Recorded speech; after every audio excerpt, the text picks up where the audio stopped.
Hello, my name is Moonstone, and I don't know why I put so much effort in my little outfits when you can only see the top half of them. Anyway, welcome to Screen Time. This is a new show since I've been covering a lot of live action stuff, surprisingly. Eventually I just got tired of saying welcome to anything animation, except this time I'm not talking about something animated, so I just decided to take all my live action stuff, throw them together, give them their own show, call it Screen Time, and that be it. So welcome to the first official episode of Screen Time. And today I'm going to be talking about something I haven't heard in years. It's a movie called But I'm a Cheerleader. I've only saw it once when I was in middle school when I needed it most. YouTube suggested it to me, so it was free with ads. I watched it, and then it just disappeared into the void, and I didn't think about it again until it just recently got suggested to me again. So the story of But I'm a Cheerleader is simple. The main character is a cheerleader. Her parents accuse her of being a lesbian and send her away to conversion camp. It's a film that fits perfectly with the early 2000s, girly girl, pink, love and bimbo core, Playboy bunny, material girl, McBling aesthetic that Clueless and Mean Girls and Legally Blonde all fit into. I would kind of shove But I'm a Cheerleader in there with them. Anyway, this movie came out when I needed, well, hang on, it didn't come out. This movie came to me when I needed it the most, when I was in It came to me when I needed it the most when I was in 6th grade. Yeah. Or no. I think it was 8th grade. It came to me when I was in middle school. I'm pretty sure I was in 8th grade. Yeah. It came to me when I needed it most when I was in 8th grade. Now, I was gonna share the story of how I realized I was pan. I was gonna go into detail about growing up, what I was told about love and relationships and marriage and all that, and how I felt about that, how I realized, hey, something's not quite right, and then how I discovered I was pan, and then how different little things I coped with while staying in the closet, because I discovered what I was in 8th grade, and I didn't come out of the closet until not senior year, but the year after my senior year. So I was in there for a very long time. But anyway, I had to cut all of that out, or otherwise this video would have been over an hour long, and I cannot upload videos that are over an hour long for some odd reason. But if anybody's interested in the story of how I discovered who I am,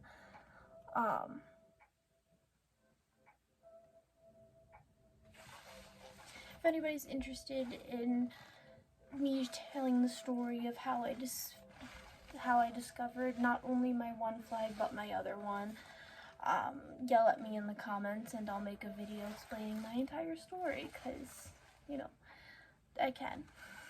But anyway, I was in 8th grade when I discovered I was pan, and I couldn't tell anyone.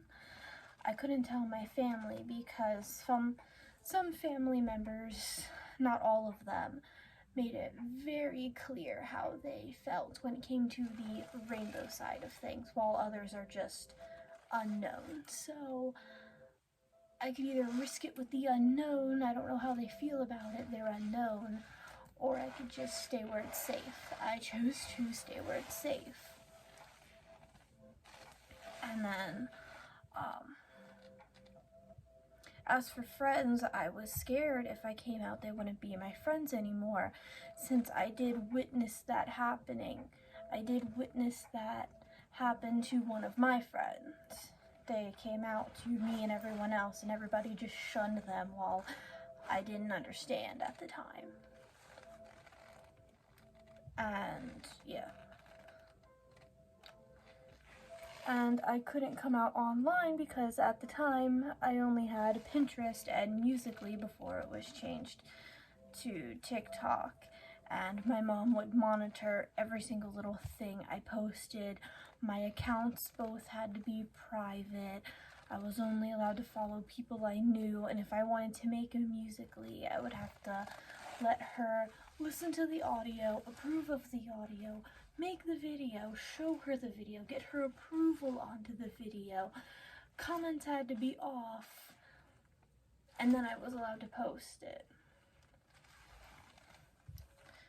So yeah, they were very fun to make when you had to remake them about 5, 6, 7, 10, 11 times because you're not smiling enough. There's something in the background. The lighting's terrible. There's something in the background. Did I mention there might be a mess in the background? I think that's why I try to keep my background all clean. I mean, there's bags hanging up over there, but I try to keep everything as clean as possible, and I'm always looking in the background. But anyway,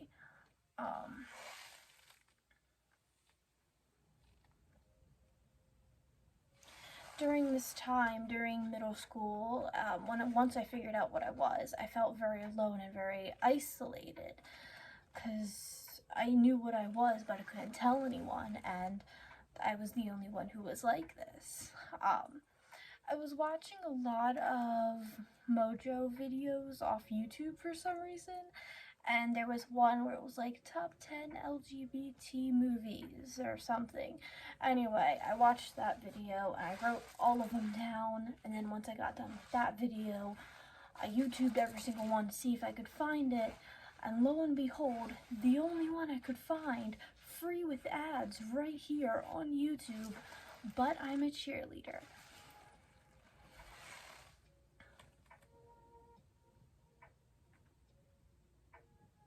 And I remember I waited until the weekend because I could stay up on the weekends. I would wait until my parents fell asleep. I'd pop my headphones in and I watched it. Except I kept falling asleep while watching it, so it took me like a month to watch it, to watch the whole thing. But yeah, anyway, I loved every single second of this movie. I felt seen, I felt heard, and when I finished it, it disappeared. It was very comforting to know that I wasn't the only rainbow person in the world, because at the time it surely felt like it. And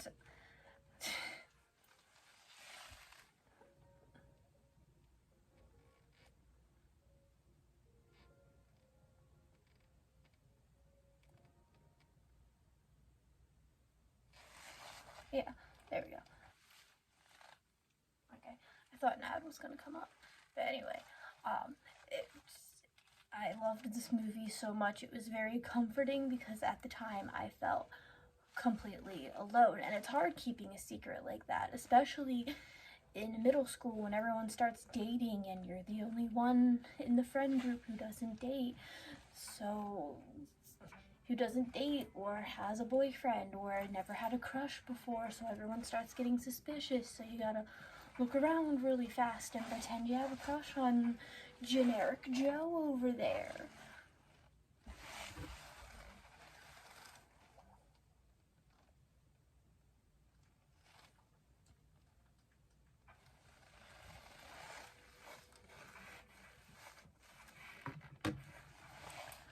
Yeah, you have to look around real fast and pick a generic Joe and pretend you have a crush on him to throw everybody off. And if it's a gendered flag you're keeping a secret, well then you have to deal with dysphoria, wanting to cut your hair short, looking on Pinterest, finding that one special pixie cut, trying to convince your mom to let you cut it that way, her saying no, and then trying to find a happy medium, even that'll make you both happy. Even though it's your hair, you can cut it and dye it whatever you want, it'll grow back.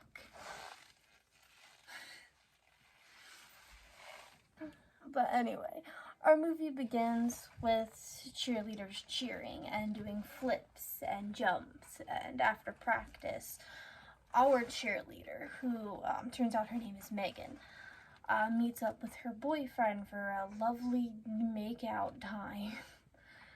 And she looks very excited for it. And although something I do like is I like how she doesn't look disgusted or anything. She just doesn't look into it. And I do like that little detail. She's not into it. She likes the guy. She enjoys his company, but she doesn't like him like that. And she hasn't quite figured out that she doesn't like him like that. And that's what makes the kisses so weird.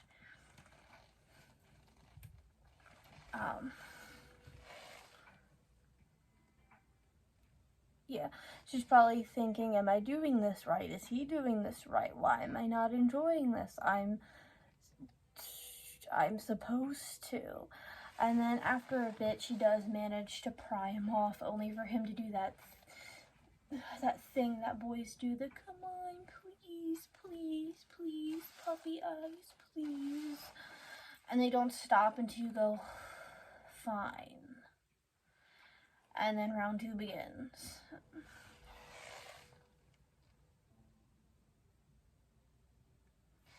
We then,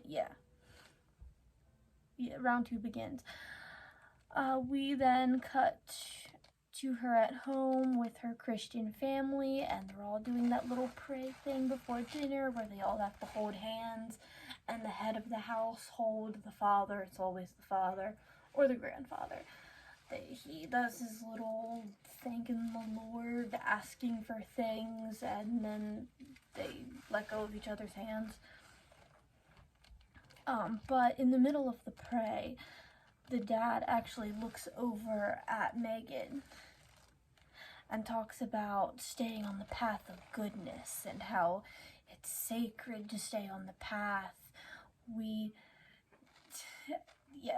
goes on this little tangent about staying on the path of good and how to steer away from wrong. And then even Megan looks over at Dad like, are you okay? Are you going through something? Do you want to talk about it? But anyway, we cut to tomorrow at school. We see the inside of Megan's locker. Yeah, we see the inside of Megan's locker, and then we see the inside of the cheer captain's locker. Megan's locker has a picture of a woman swimming in it, meanwhile the cheerleading captain has a generic muscle man. Yeah, has generic muscly man number 5 in it. So that's another hint of what's about to come. I also really like the fact that they gave the cheer captain very short hair while Megan has very long hair, because there's a stereotype going around that all lesbians have short hair when they don't, so I really like how they kind of switched that dynamic, whether it be on purpose or not. We cut to Megan coming home, and we see her mom, her dad, the captain, and 2 other girls I assume are also cheerleaders, her boyfriend, and RuPaul's there too, except he's playing a guy named Mike. And now that I was finally able to watch, I knew the whole joke with Mike, so Mike introduces himself, and they have a little intervention where they sit Megan down and they're like, hey, we think you're gay, and we're gonna send you to this place over here to normalize. Mike here's gonna take you to a place to normal. And I already knew the joke. My first time watching it in middle school, I knew the joke. RuPaul is from RuPaul's Drag Race, and he's pretending to be straight. And I knew the joke, but I never got to see RuPaul's Drag Race until a little while ago. And now that I got to see it, I don't know, it adds something to the joke. But yeah,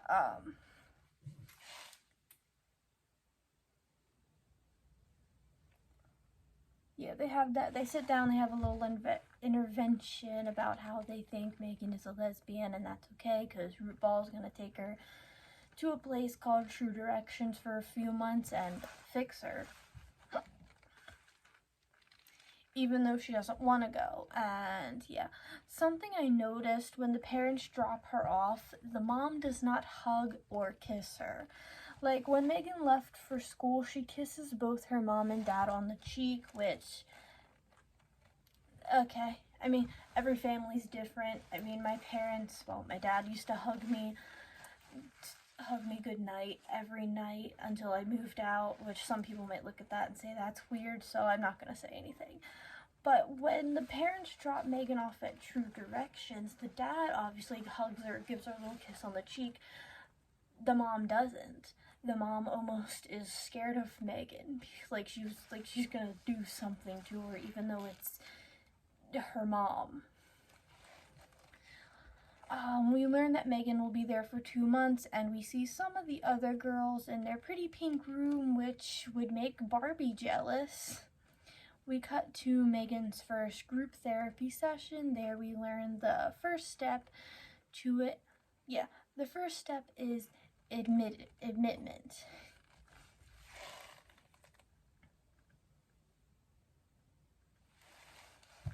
During the therapy session, we meet everybody else. We meet Jan, who likes softball and has like a buzzed mohawk. Shanine, a goth. Joel, the first gay man we meet. There's Graham, who we saw earlier when you see the room for the first time.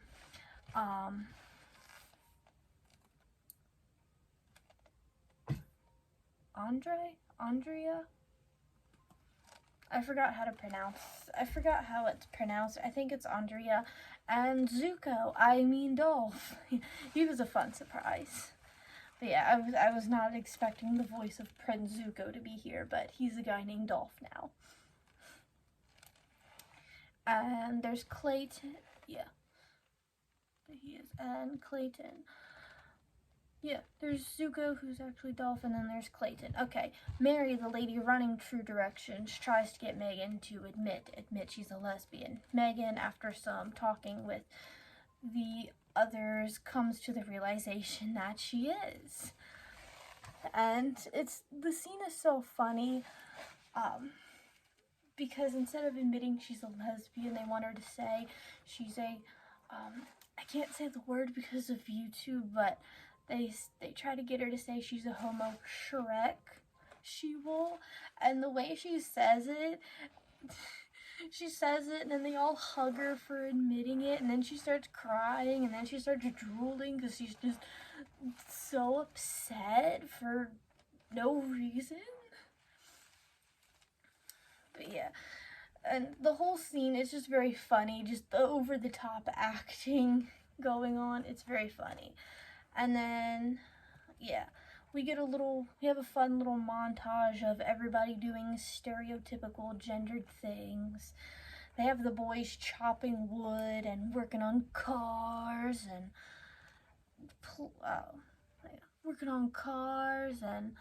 playing with pew-pews. Meanwhile, the girls are vacuuming and trying on wedding dresses for some reason and doing makeovers. And it looks so over the top and funny, especially the boys. Like, there's one, when they play football together, he does the little stereotypical little hand flap thing. When he chops the wood, he is the best part of this movie. He makes me laugh so hard. And it's weird. They make the montage look so fun. Like, I know it's conversion therapy, and conversion therapy is this bad, evil, horrible thing. But middle school me watching this, it made it kind of less scary. Like, I remember watching it and being like, if something happens and I do get outed and I do get sent away, maybe it'll be like this. Like, I've never been to conversion therapy. I hid myself very well. So I've never been. I don't know what it's like. I don't know anybody who's been there, but what if it is like this? That's not too terribly scary. But, anyway. But yeah, watching this movie made me slightly less afraid if I ever got sent away.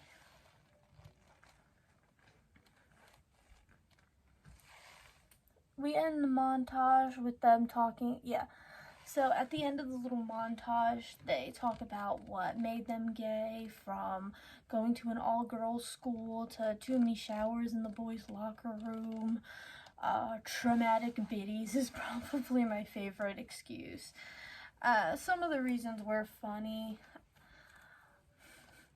And then during the family therapy, because they have family therapy Fridays, we learn more about Graham. She comes from a very wealthy family. She has been here the longest, and her parents are always traveling, so they hardly ever attend family therapy Friday. There we go.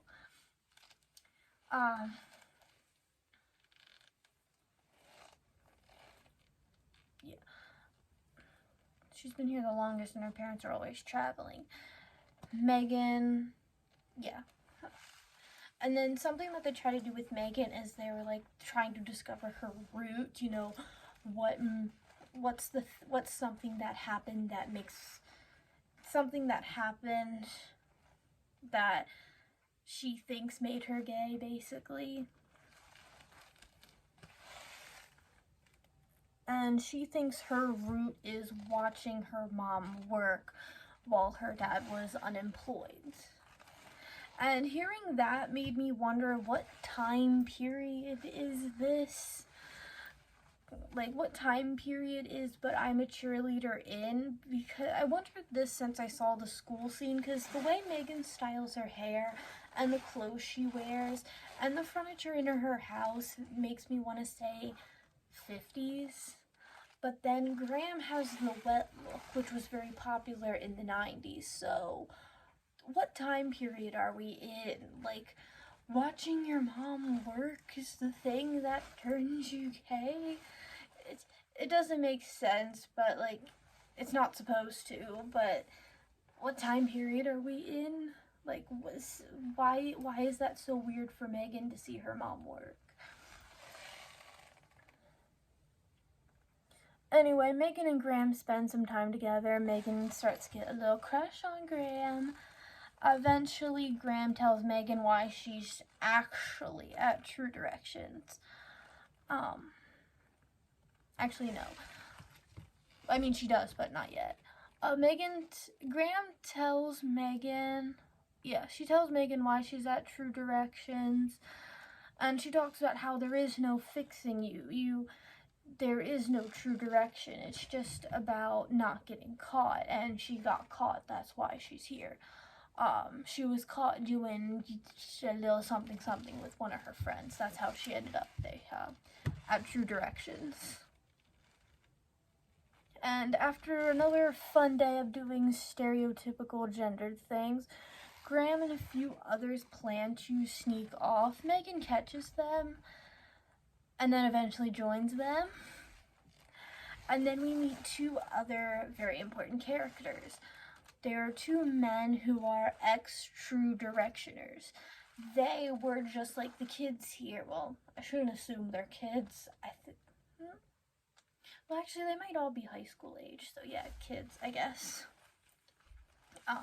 Two men who were they're ex-True Directioners. They were sent at True Direction. They graduated, they left True Direction, and then they discovered the same thing. Graham discovered, hey, this is normal, there's no fixing this, and then eventually they just got together, and now they save kids from True Direction. They take the girls and guys to a gay bar where Graham and Megan kiss for the first time. Isn't that cute? Yeah, and all is good, but all good things don't last forever, and eventually Miss Mary finds a box of matches from the bar and rounds up everybody and contacts their parents, and they all sit there. Yeah, since nobody wanted to fess up about who snuck out, Mary ends up calling everyone's parents, and they all sit in the office all individually with their parents to figure out who snuck off. And Megan's meeting with her mother, Megan's meeting, her mother basically says if she chooses to stay this way, she'll cut her out of her life and disown her, except she words it in such a manipulative way. It bothers me so bad. Her mom manipulates the situation into saying that Megan would be cutting their family out of their life if she chooses to stay herself, even though it's them doing that. And ugh.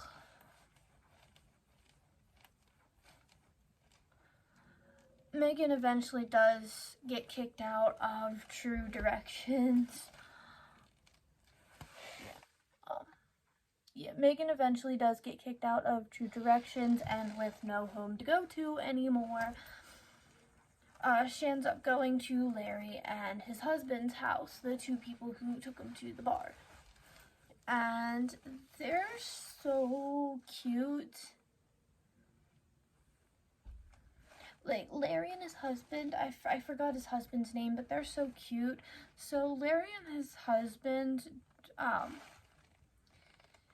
they take in all the kids who escaped True Direction or who got kicked out of True Direction and have nowhere to go. They basically turned their house into like an Airbnb, I guess. I'm not sure how to describe it, but yeah, Dolph is there, somebody else who got kicked out of True Direction and has nowhere to go, sadly.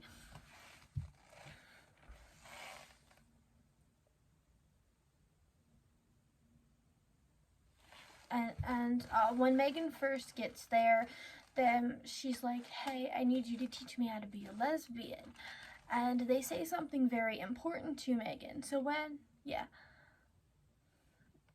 they both look at each other, and then they look at her, and then they say, we can't teach you to be a lesbian. There are many ways to be a lesbian. It's not something that you can be taught. It's something that you are, which it's true. That is true.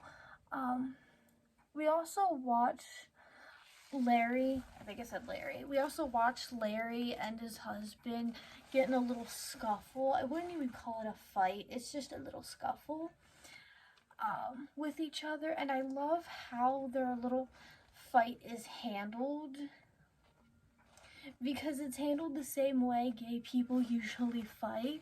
Like, all the straight people watching this probably don't understand, because how straight people fight is one gets loud, then the other one has to get louder, then this one has to get louder, and then there's usually some smacking or throwing things at each other involved. If you just keep getting louder and louder and louder until one starts crying, or you hit each other, or you throw something at each other. But here, the way Larry's like, hey, now you're in your defense phase. Nope, now you're victimizing yourself. I did not say that.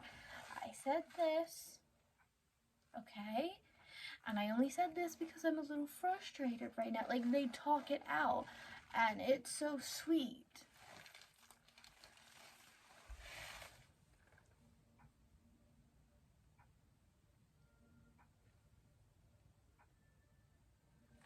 But yeah. And that's exactly how I talk to my friends when we get into little scuffles. Anyway, Dolph, is there, and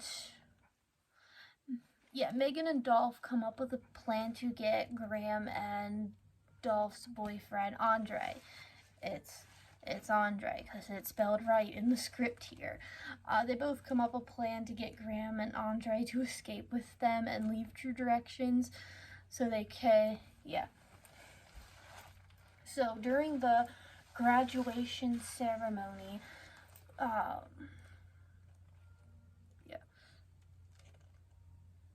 the day of graduation arrives. All the girls, they all look the same. They're all dressed in little pink dresses. The boys, they're all dressed in blue suits that kind of look like they're made out of duct tape or plastic or something. The suits look really weird. Megan's first attempt to get Graham is she actually dresses in camo, sneaks into the graduation ceremony, and then tries to sneak Graham away. Graham refuses, which makes Megan go with her last resort, and we see Megan. She gets out of the camo, she gets into her cheer uniform, and she stands in the aisle. By the way, this graduation ceremony looks like a wedding, and it is weird. All the parents, all the benches, everything's in white. All the girls are wearing pink, and all the boys are wearing their duct tape blue suits. And then you have Megan right there in the middle of the aisle in bright purple, I don't know my colors. In bright orange with these big old pom-poms, and she starts cheering. She cheers for Graham. She says, 1, 2, 3, 4, you're the one that I adore. And it's so cute. 5, 6, 7, 8, you were meant to be my mate. It's so cute, it's so sweet. I wish somebody would cheer for me. But it does get cut short because Miss Mary begins chasing Megan, and Megan has to run. She runs, she hops into the back of the truck. She yells at Dolph to drive. He drives away. Andre's there, by the way, in case you were wondering. So yeah, Megan jumps into like the bed of the truck.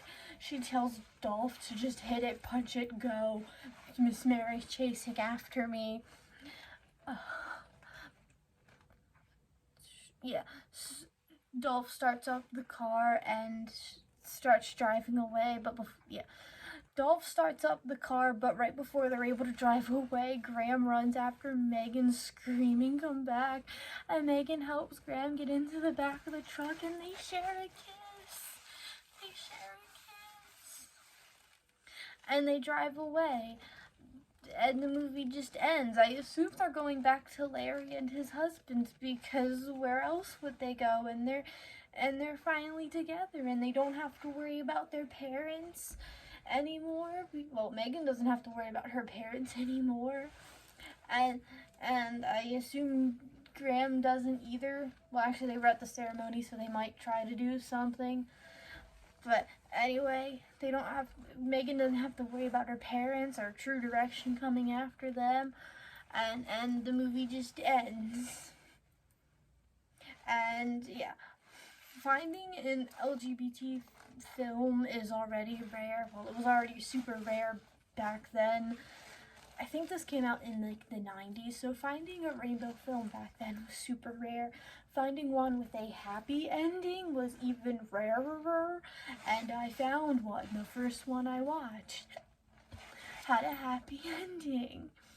But yeah, I just wanted to make a video gushing about how good this movie is and how much I loved it and how much it helped me through my middle school years. So yeah, if you want to watch it, go check it out. It's right here on YouTube. And thank you guys so much for watching. See you guys next time. Bye.